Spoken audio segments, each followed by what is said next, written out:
بسم اللہ الرحمن الرحیم نحمدہ ونصلی علی رسولہ الکریم۔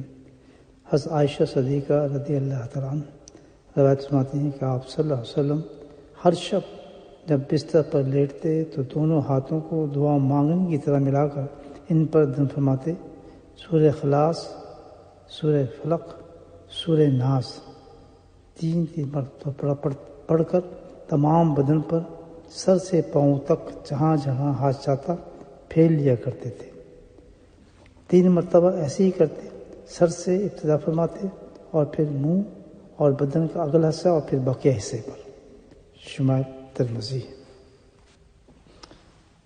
حضرت برا رضی اللہ تعالیٰ عنہ کہتے ہیں کہ حضور اقدس صلی اللہ علیہ وسلم جس وقت آرام فرماتے تھے تو اپنا دایاں ہاتھ دائیں رخسار کے نیچے رکھتے تھے اور یہ دعا فرماتے تھے، اے اللہ مجھے قیامت کے دن اپنے عذاب سے بچانا۔ شمائل ترمذی۔ حضرت حذیفہ رضی اللہ تعالی عنہ فرماتے ہیں کہ حضور اقدس صلی اللہ علیہ وسلم جب بستر پر تشریف لاتے تو یہ دعا فرماتے، اللہم بسمک اموت و احیا، اے اللہ مجھے تیری نام سے مرنا اور تیری نام سے زندہ ہوں گا۔ بخاری۔ جب بستر پر تشریف لاتے تو دائیں کروٹ لیٹتے اور سیدھا ہاتھ سیدھے رخسار شریف کے نیچے رکھتے۔ شمائل ترمذی۔ حضرت برا بن عازب کہتے ہیں کہ حضور اقدس صلی اللہ علیہ وسلم نے مجھ سے فرمایا، جب تم بستر پر جانے کا ارادہ کرو تو وضو کرو جس طرح تم نماز کے لیے وضو کرتے ہو۔ حضرت ابو ہریرہ رضی اللہ تعالیٰ عنہ سے روایت ہے کہ رسول اللہ صلی اللہ علیہ وسلم نے ارشاد فرمایا، جب تم میں سے کوئی بستر پر لیٹ لے تو اندر کی طرف چادر اور بستر کو جھاڑ لے، کیونکہ کوئی نہیں جانتا کہ اس کے نیچے کیا ہے۔ ابن ماجہ۔ حضرت ابو امامہ نے فرمایا کہ رسول اللہ علیہ وسلم نے الٹا لیٹنے سے منع فرمایا ہے، یہ جہنمی کا لیٹنا ہے۔ ابن ماجہ۔ سونے سے پہلے وضو کر لیں، وضو نہ کریں تو سونے کی طرح نیت کر سے تیمم کر لیں۔ زاد المعاد۔ سوتے وقت 3 بار استغفار پڑھ لیں، استغفر اللہ الذی لا الہ الا هو الحی القیوم واتوب الیہ۔ ترمذی شریف۔ بستر پر جانے کے وقت 33 بار سبحان اللہ، 33 بار الحمدللہ، 34 بار اللہ اکبر اور 1 بار کلمہ شریف پڑھ لیں۔ مشکوٰۃ شریف۔ آپ صلی اللہ علیہ وسلم کبھی چٹائی پر، کبھی چمڑے کے بچھونے پر، کبھی فرش پر بھی آرام فرماتے۔ تکیہ نہ ہوتا تو ہاتھ ہی کو تکیہ بنا لیتے۔ سونے سے پہلے مسواک فرماتے تھے، سرما لگاتے تھے۔ جو سوتے وقت بستر پر لیٹ کر آیت کرسی پڑھ لیتا ہے، اللہ تعالیٰ اس کی اور اس کے آس پاس کے گھروں کی حفاظت فرماتے ہیں، صبح تک شیطان اس کے پاس نہیں آتا۔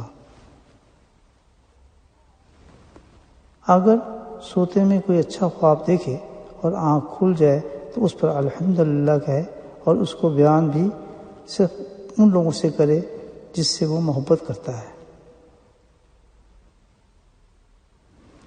اگر کوئی برا خواب دیکھے تو بائیں جانب 3 بار دھتے یعنی پھونک مار دے اور 3 بار اعوذ باللہ من الشیطان الرجیم پڑھ کے کسی سے اس خواب کا ذکر نہ کرے تو یہ خواب اس پر کوئی اثرات نہیں چھوڑے گا، اور جس کٹ پر سو رہا ہو اس کو بدل دے۔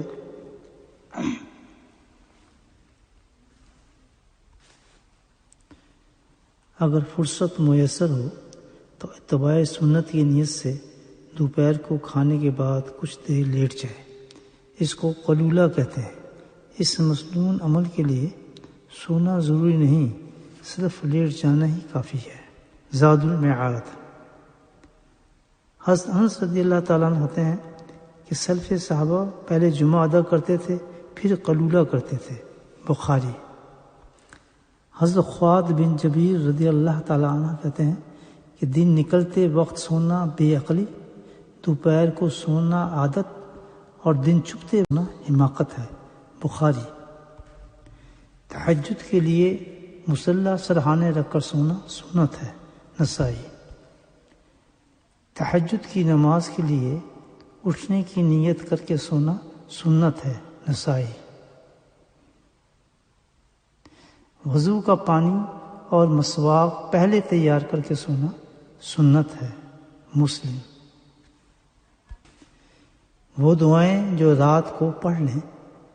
سورہ بقرہ کی 2 آخری آیتیں صحاح 6، قل هو اللہ احد، بخاری، مسلم، نسائی۔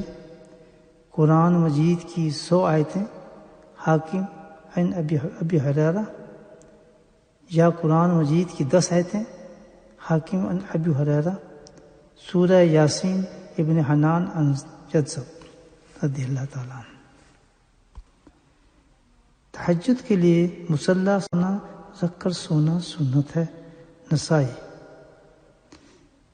رات میں سونے سے قبل سورہ واقعہ قرأت کرنے سے فاقے کی نوبت نہیں آتی۔ الترغیب۔ حضور پر نور صلی اللہ علیہ وسلم کی عادت مبارک تھی کہ آپ سونے سے پہلے مصباحات پڑھا کرتے تھے اور فرماتے تھے مصباحات میں ایک ایسی آیت ہے جو 1000 آیتوں سے بہتر ہے۔ مصباحات میں 6 صورتیں ہیں: سورہ حدید، سورہ حشر، سورہ صف، سورہ جمعہ، سورہ تغابن، سورہ اعلیٰ۔ حسین۔ بستر پر لیٹتے وقت سورہ فاتحہ اور سورہ قل هو اللہ پڑھ لی تو موت کے علاوہ ہر چیز سے محفوظ رہے گا۔ جو شخص بستر پر لیٹ کر کتاب اللہ کی کوئی سی بھی صورت پڑھے، اللہ تعالیٰ اس کے پاس ایک فرشتہ مقرر فرما دیتے ہیں جو اس کے بیدار ہونے تک ہر تکلیف وہ چیز سے اس کی حفاظت کرتا ہے، اور خواہ کسی وقت بھی وہ بیدار ہو۔ سونے سے پہلے اللہ کا ذکر کر کے سوئے۔ جب کوئی آدمی سونے کے لیے بستر پر لیٹتا ہے تو فوراً ایک فرشتہ، ایک شیطان اس کی طرف لپکتے ہیں۔ فرشتہ کہتا ہے تو خیر پر خاتمہ کر، شیطان کہتا ہے تو شر پر خاتمہ کر۔ پس اگر وہ اللہ کا ذکر کر کے سوتا ہے تو رات بھر فرشتے اس کی حفاظت کرتے رہتے ہیں۔ جو شخص رات کو سوتے سوتے بستر سے کسی ضرورت سے اٹھ جائے اور دوبارہ لیٹے تو پھر بستر کو جھاڑ لے، مبادا اس کے پیچھے بستر پر کوئی ضرر رساں چیز آ گئی ہو۔ جو شخص رات کو بیدار ہوتے ہی کچھ ذکر کرے اور پھر دعا مانگے تو اس کی دعا قبول ہوگی، چاہے وہ مغفرت کی دعا مانگے یا کوئی اور دعا مانگے۔ اور اس کے بعد وضو کر کے 2 رکعات پڑھ لے تو اس کی نماز بھی قبول ہوگی۔ اللہ سبحانہ تعالی ہمیں نبی پاک صلی اللہ علیہ وسلم کی تمام پیاری پیاری سنتوں کا عاشق بنائے اور ان سنتوں پہ عمل کرنے کی توفیق نصیب فرمائے۔ آمین۔